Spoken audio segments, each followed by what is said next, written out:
Today we're going to do an installation of a replacement O2 housing on a 2013 Genesis Coupe. This is a catless design race O2 housing developed by WeirTech in Canada.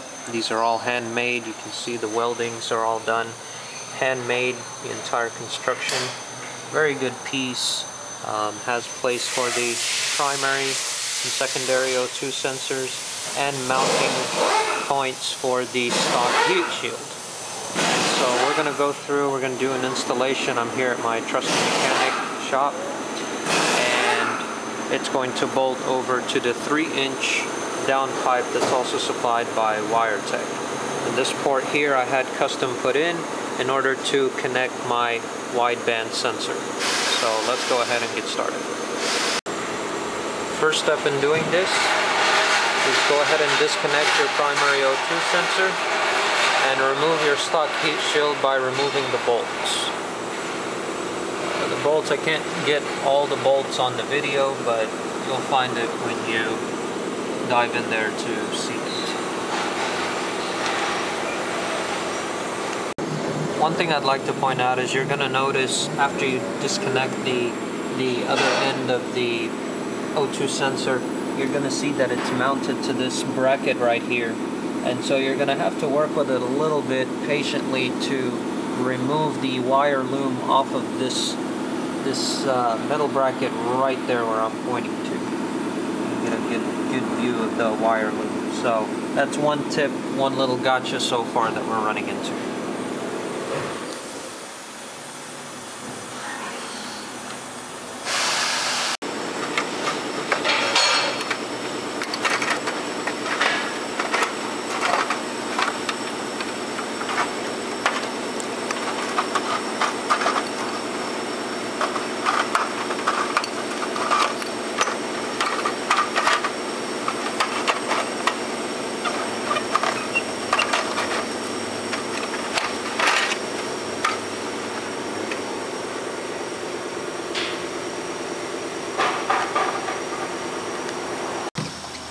Now we're going to spray some bolt lubricant in order to loosen up the bolts. And these are the bolts for the O2 housing. The ones that mount the O2 housing to the exhaust or turbo manifold.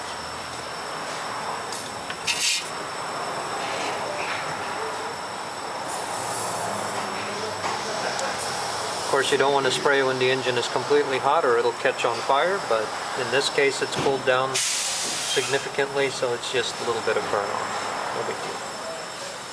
Okay, now so spray the top, and then we'll lift the car and spray the bottom so that we can give those bolts on the top time to penetrate and loosen up a little bit. Now we're underneath the car, and I just wanted to show you that I originally have a test pipe and an ISIS downpipe installed. However, with the kit we will need to replace these two pieces, and if you have stock, obviously you're going to replace these, because the length of the pipe over there, you can see that little bit of extension actually goes beyond this piece right here all the way to the catback. So that's where the catback actually starts. Now you spray the bolts from underneath the O2 housing for those last bit of bolts. It's a little hard to see on the camera, but you'll see it when you get underneath. Yeah, you can see it. This screw, the screw is the more hard. Yeah.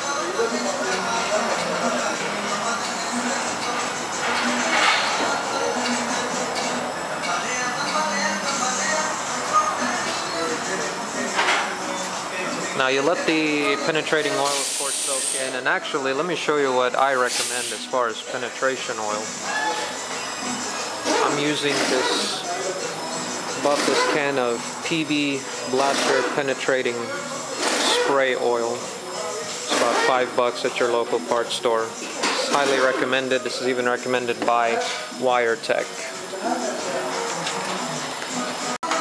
Start by unbolting the back of whatever you have, whether it's the test pipe or your stock cat, at the intersection of the catback.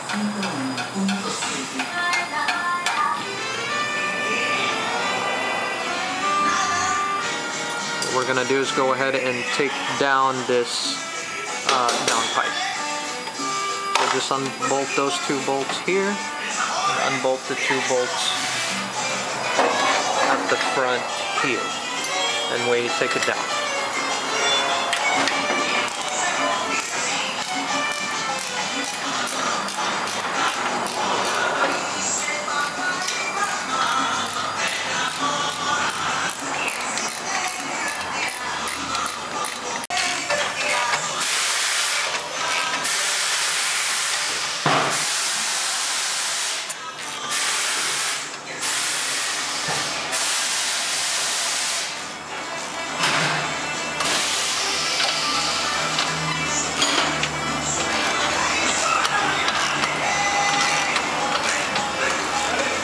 Just a little view of what the stock O2 housing is going to look like with the pipe removed. Still very clean. This is the transmission bracket you are using for? Yes, so that's going to be the transmission bracket that they recommend to remove, which is going to be these 2 bolts here and this one right here. So it connects the O2 housing to the transmission. It's going to be needed to remove. Actually, sorry, it's going to be 2 bolts. I just saw another one back here. There's 2 of them right there. So these 2 are necessary to remove in order to get this housing disconnected from the bottom end. And be sure at some point to remove your secondary oxygen sensor, disconnecting it from the loop. Now start removing the bolts on the O2 housing. There is one bolt that's going to be the toughest one, which I'll try to show you. Let's see. So you see that one bolt that's sitting in between the 2 silver nuts. It's actually pointing the reverse of all the other ones. That one is going to be the toughest one to remove, but a little bit of patience and the right tools, it can come off.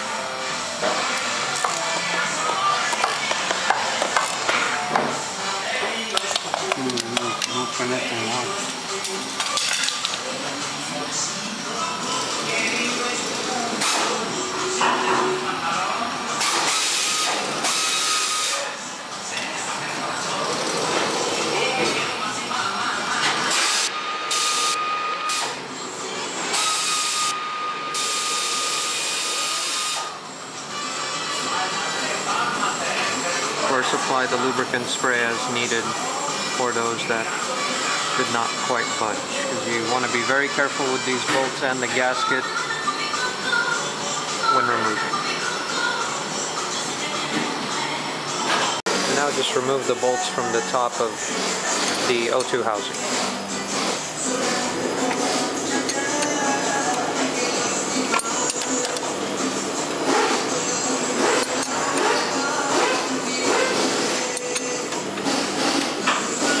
Of course, take your time with them, because if one happens to be stuck or corroded, what have you, you don't want to end up stripping it, so just be patient with it. We found a trick that I wanted to share with you all. That bolt I was talking to you about that was very difficult to get to from underneath, apparently is a lot easier to get out from top. So if you put your hand with whatever wrench that you're using from the top, apparently it's a lot easier to do it that way than to try to get it from underneath and go up. So I just wanted to share that point. Once all the bolts are off, just wiggle it loose and pull it off. Mine was a piece of cake, thankfully, and the gasket is all good and in one place.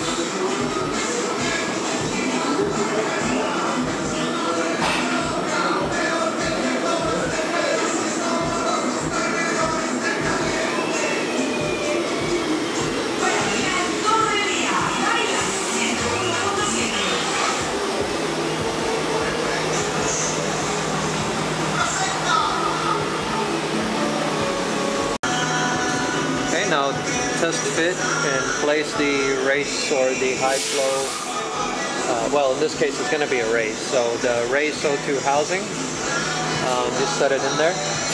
The one replacement you're going to notice that one of them has a stud right here on the stock O2 housing. You're going to have to replace it with your own bolt and screw combo. Actually, let me back up one step. Before you actually want to bolt this thing on, you'd want to go ahead and remove your oxygen sensors off the stock unit and place it onto the new unit while you still have it in your hand, because it's a lot easier to put the sensors on when you have full range of motion on it, rather than trying to work some tools up in some cramped areas. And that's what she said, everything I said. Of course, it's a lot easier to set the O2 on some kind of a vice clamp, on your tool bench. Get the right tools and unscrew the oxygen sensors. And don't get them mixed up, of course. Keep in mind that the two oxygen sensors are actually different, the primary versus the secondary.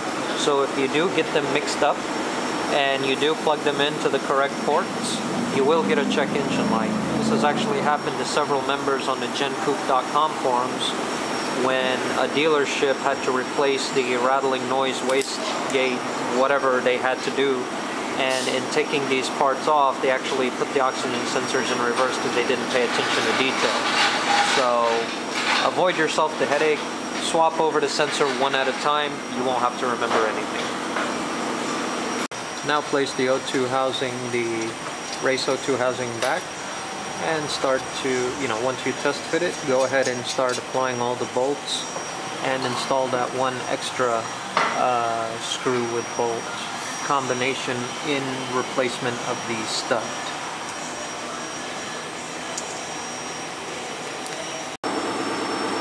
Still finishing up to attach bolts onto the studs.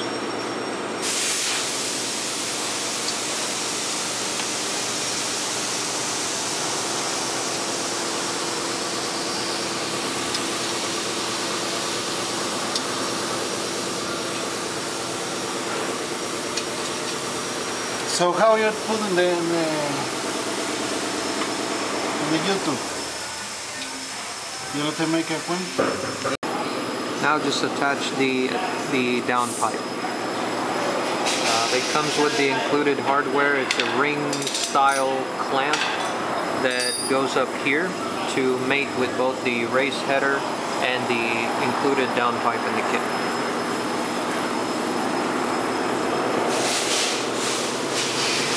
And just tighten everything back up. Once it's all bolt and tightened up, make sure that you have nothing loose. Reconnect your sensors, and if you have any additional sensors, which in my case I do and I just forgot to bring it, go ahead and attach the extra sensor, which is either, whether you chose another air fuel wideband or an exhaust temperature sensor. Make sure you make all the connections, tidy it up, give it a test run, and hopefully that'll be it. One thing to do that I forgot to mention, of course, is once you have all the connectors done before you start it up, you definitely want to put your heat shield back on. Make sure you put the heat shield back.